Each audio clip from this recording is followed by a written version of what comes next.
আসসালামু আলাইকুম রহমতুল্লাহ। বিসমিল্লাহ ট্যুর অ্যান্ড ট্রাভেলসের পক্ষ থেকে আপনাদের জানাচ্ছি শুভেচ্ছা ও অভিনন্দন। আরেকটি সৌদি আরবের ভিসা নিয়ে আপনাদের সামনে হাজির হলাম। Ministry of defence direct government visa. পদবি হচ্ছে ক্লিনার, ইনডোর বা আউটডোর।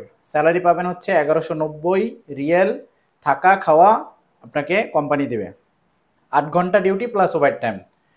বয়সের সীমারেখা 23 থেকে 35। কিপ নোট, আমি আবার বলতেছি, বয়স হচ্ছে 23 থেকে 35। প্রার্থীকে শারীরিকভাবে সবল হতে হবে।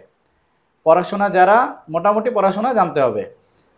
সৌদি প্রতিরক্ষা মন্ত্রণালয়ের নামে ভিসা ইস্যু হবে, মন্ত্রণালয়ে কাজ হবে। ডেলিগেট কোম্পানি, ডেলিগেট ইন্টারভিউ হবে 12-13 জুলাই 2025। যারা সংশ্লিষ্ট কাজে বাইরে যেতে চান তারা পাসপোর্ট জমা করতে পারেন। আমাদের বিসমিল্লাহ ট্যুর অ্যান্ড ট্রাভেলস, আমাদের অফিসের ঠিকানা হচ্ছে বরিশাল সদর, কাশীপুর, আনসার ক্যাম্প, হাজি মার্কেট। আসসালামু আলাইকুম ওয়া